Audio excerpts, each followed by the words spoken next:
So it's summertime here at Omega, and every summer we like to have a couple books we have discussions about with while we have our interns in the office.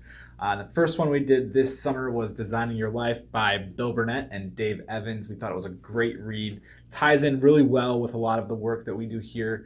What were some of your main takeaways, Lisa? Well, first, just to give everybody a little bit of background, and if you have been with us for a little bit, you may remember earlier this year we had a workshop on this topic with a videotape sort of workshop by Bill Burnett and Dave Evans, who are professors at my alma mater, Stanford. They're in the D School, the Design School, which is a graduate program, multidisciplinary program. And so we thought it would be good to spotlight this book with our team this summer for the reasons you said, that the work we do here is financial life planning. This is another approach. It's interesting because they talk about design versus plan, right? Yeah, I think that was a huge thing we got away from it. Designing versus planning, what's the difference? Yeah, so as product designers, really, one of the professors was at Apple. The other one has been involved in other design projects. So they build their way forward into their future as opposed to planners who have a plan. Right. And as a result, when you start to think about it as design and building, it sort of changes the kind of things that you do. Absolutely. So that leads me into some of the building your way into the future, not really knowing. That leads a lot to dysfunctional thoughts, and they talk about reframing those thoughts in the book. What are some of the important reframing thoughts that our clients can take away from this book? Well, depending on where you are in life, some of these apply a little bit more than others. The first one they talk about, which is especially great for the adult children of our clients or for our younger clients, is your degree is your career. Well, luckily that wasn't true for me, because otherwise I'd be across the river at the State Department at this point, because I was an international relations major. So really, your degree is just is a stepping off point as opposed to that's what you have to do. I love the one, if you're successful, you're happy. Well, we all know that's not necessarily true, especially around here sometimes.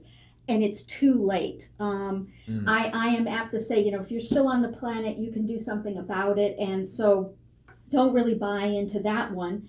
Work is not supposed to be enjoyable. That's why it's called work. I hate that one, actually. And there's many of them throughout, but the other one that I like is it's my life and I have to design it myself, meaning you can't get any help. Yeah. And that doesn't really fit with, I think, how we see things, and certainly some of the values or mindsets that they talk about: curiosity, bias to action, take action, don't sit around and keep thinking about it, reframing, which is what you were talking about, and that radical collaboration. So the idea of forget by yourself, have a team, have a partner. That's why we refer to ourselves as thinking partners. And so I thought that was really important, and having that thinking partner can be really helpful in getting over those dysfunctional beliefs, right? Right. And I think where they start with a lot of their work is knowing yourself. And those dysfunctional beliefs aren't always apparent to you. So working with someone that's trained in this type of work can be really beneficial. Yeah, sort of an objective third party who can sort of see what's happening. Yeah, absolutely. So a lot of the book had exercise in it, and I know one of my favorite exercises was around designing your energy. So you take the first 10 things that come to mind of things you do every week, and you get to say, this thing gives me a lot of energy, or this is draining. And I think one of the things they talk about in doing that is restructuring your week around things that give you energy. And that's really worked for you, hasn't it? It has.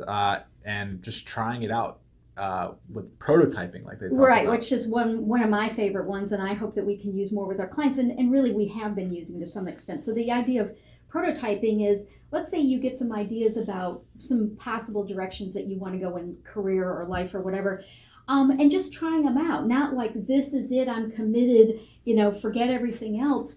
Maybe you try it for a week, or it's a day, or it's a month, or maybe even a year, and you're checking it out. You're building as you go. And I know that doesn't make everybody feel comfortable, but we're big believers because of the financial part of what we do. Absolutely. The prototyping and trying things out before making a big commitment is a great way to go.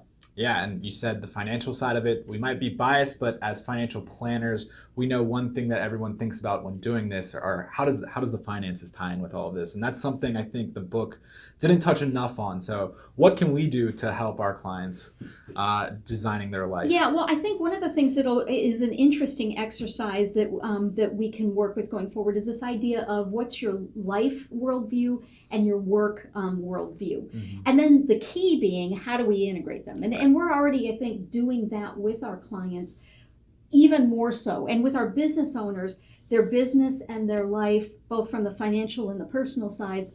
How can those two things be more integrated? So I think there's some really great takeaways that we can bring into the work we're doing. And as you said, though, also bringing the financial piece, because without that, that ends up being often an obstacle, I think, for a lot of people. Yeah. Yeah, so we definitely know that's important. It was a great book. I would highly recommend it. Again, it's Designing Your Life by Bill Burnett and Dave Evans. Go out and try and find it if you can. And if not, we might have an extra copy laying around for you. Absolutely. Thanks for watching. Have a good summer.